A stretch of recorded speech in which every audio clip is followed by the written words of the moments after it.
Let me give you some context for this watch. The Bulgari Jumping Hour Retrograde Minutes costs $100,000. This watch has retrograde minutes. The chain-driven Romain Gaultier Logical One costs $150,000. This watch is also chain-driven.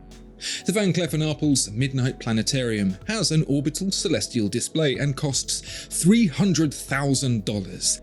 This watch also has an orbital celestial display and it doesn't cost anywhere near close to any of these watches. This watch, it's rearranged my brain a bit. It's crazy. Whatever watch you're looking to buy, sell or trade, you'll be sure to find what you need at watchfinder.com. Usually I'd give you the background on the watch first and then go into detail, but today I'm going to do it the other way around. Why not? This is the Behrens Perigee, and as you can see, it's a bit different. The monolug titanium case sits astride the wrist at 43mm, although it doesn't feel like it because really what we're all looking at is the Stephen King-esque sapphire dome straddling the universe beneath. I don't use the term universe lightly. You'll see. Where to start? Well, when telling the time, it's customary to start with the hours, so we'll oblige that tradition by drawing your attention to the chain navigating the top and bottom portions of the dial on the left-hand side. There are 36 links in this chain, each pivoting on a ruby bearing, and cantilevered from every third link is a number.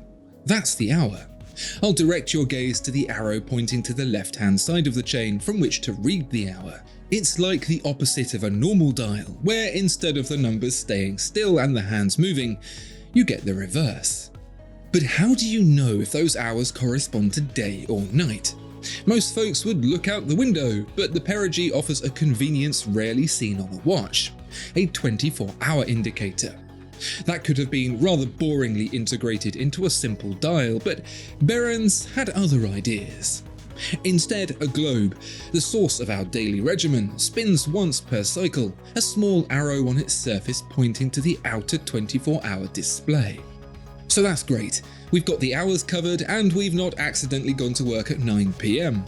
But days are split into finer units than hours, so of course we'll need a minute display too. That comes courtesy of a retrograde counter on the right-hand side, an arch reading from 0 to 60, bottom to top. It's a satisfying moment when the minute hand snaps back on cue, and it's tempting to set the time forward just to see it, but do so at your peril because the Perigee only goes forwards, not backwards. If you want to see the retrograde minutes happen once, you'll need to commit to seeing it 23 more times. That wouldn't be the worst experience, however, because the guts of the retrograde system are fully on display. It shows just how complex a retrograde indicator really is, with enough going on to keep even the most easily distracted person occupied as they do a full rotation of the Earth to set the time. So far, so impressive. But it gets more so because standing guard around the perimeter of the watch are 3 equidistant towers. 2 of those towers are passive and 1 of them is driven, together supporting a toothed ring that runs the entire circumference of the dial. On that ring is a moon that navigates the globe a precise 27.3 days per orbit. There are markers for that on the Speedmaster Apollo 8-esque dial, but forget the effort of setting that accurately and keeping it set. Just enjoy the fact you've got a freaking slice of solar system on your watch.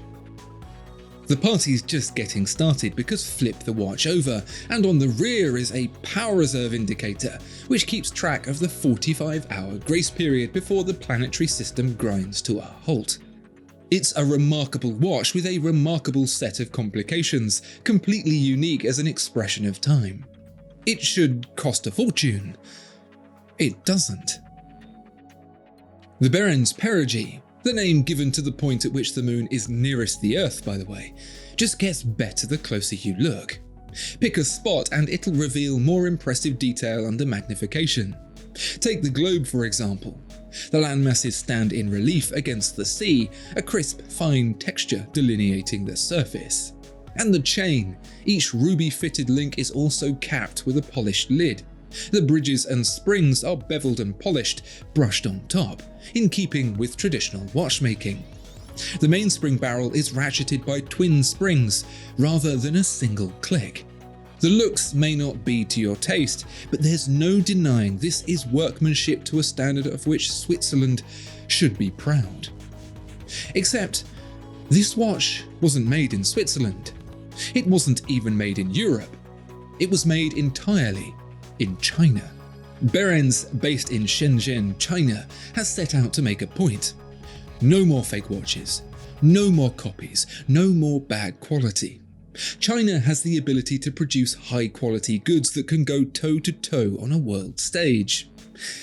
In fact, China has been producing a lot of that stuff for Western brands for a while already. Optics, computing, hi-fi, automotive, you name it, China is supplying the world's best with its produce. I recently saw a video on Adam Savage's channel, Tested, where he purchased a complex vise called a fractal vise. In it, he explains that the vise is incredibly difficult to machine and is no longer produced by the original manufacturer, and so the only place to purchase one was from China. If you watch the video, linked in the description, you'll see he was incredibly impressed with it. He also had this to note: this only exists because of a mind. The makers of these products are faceless to us. We're not engaging with them.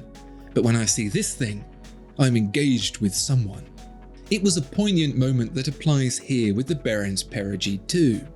Someone decided to make this because they wanted to do something better, and I hope the individuals who created this watch can transcend any preconceived notions. Think of it like the International Space Station, a place where science comes first and everything else gets left behind on Earth.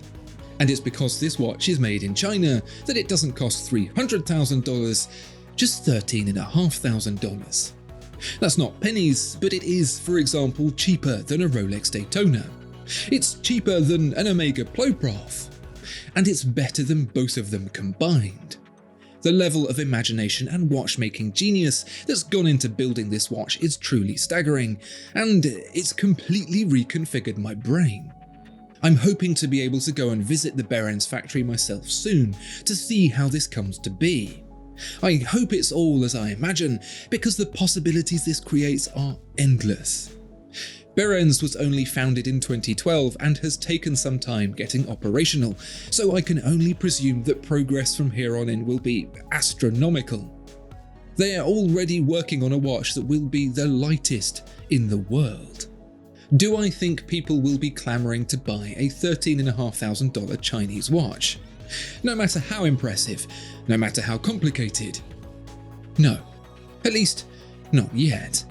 It's a major hurdle for Behrens and a huge risk to take, but I'm glad they've taken it because it's one less factory producing fakes, more skilled watchmakers producing something new and exciting. The world is changing, and watchmaking is changing with it. What are your views on Behrens and the Perigee? Let me know in the comments below. And thanks for watching.